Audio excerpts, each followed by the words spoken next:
First, I wanted to say I hope you're watching your thoughts and maybe practicing some of the breathing stuff that Lucia pointed out in the last video. And I wanted to make a comment that if you've kind of fallen off, you can always get back on. These videos are here. They're not going away. And you can start over, or you can jump over things or whatever. I guess I just hope people stay engaged one way or another.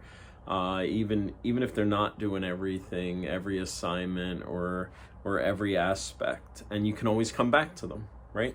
They're a resource. Today, the next topic, which relates to the topic of thoughts, obviously. Everything's kind of building upon what came before it, I hope. So the next topic is probably my favorite topic, at least psychologically. It's the one I discuss all the time, and that's that we're lying to ourselves. And I know I said that in a class a few years ago, and there was a lot of blowback from me saying, you're all lying to yourselves. And students basically came up with the idea that me saying you're lying to yourself is too negative. They prefer different verbiage, but unfortunately I don't remember what that verbiage was, and so I'm going to stick with you're deceiving yourself, you're lying to yourself. Our brains aren't built for accuracy, they're built for survival. So we tend to lie to ourselves a lot, and I talk about this in half my writing. I really can't even come up with an estimate.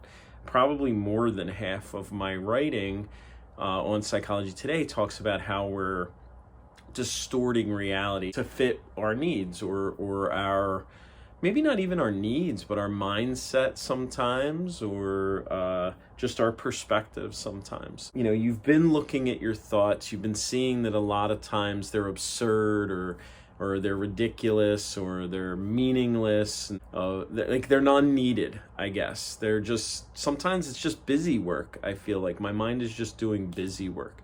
And I was thinking today, actually, I realized I had this multitude of thoughts, right? It was almost, I don't want to say voices because then people are going to think I'm crazy, but it's almost as if I have these different voices, aspects of myself that are talking to me at the same time about one subject. Like, I'll make a judgment about somebody driving, and then I'll admonish myself within fractions of a second about doing that. And then I'll think about how I didn't say it out loud, which has been one of my goals for the last 6 months or so, which I don't usually do well, but today I did. The point I'm making is we have all this inner dialogue, and sometimes it's just busy work, sometimes it's helpful, but it's going to happen regardless. And the point of this video is that it's often inaccurate. I was talking to a client not a half hour ago, and he said, I guess you don't see my point.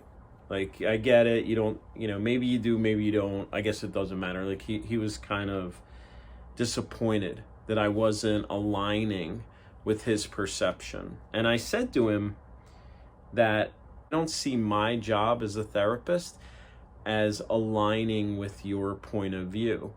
I said, I see my job as being as neutral a perspective as possible.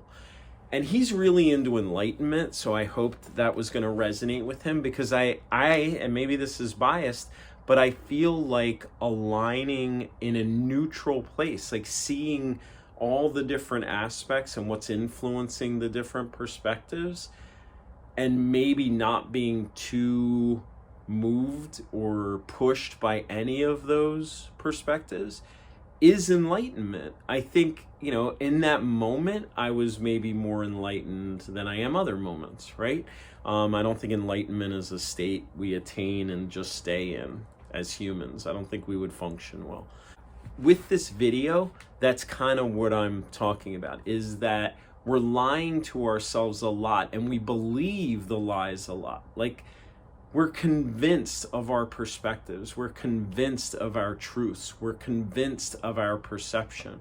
And my goal with this video is to get you to soften that attachment to your perception.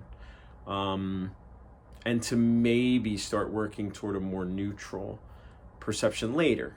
So, listening to your thoughts, but then trying to understand they're not truths, like understanding they're just thoughts. Okay, kind of coming back to that. I know we covered that before. Maybe trying to figure out what the lie is. We talked in a couple videos ago, we talked about what are the motives for your thoughts. So kind of going back to that, realizing that this could very well be a lie I'm telling myself, and then trying to soften my attachment to it.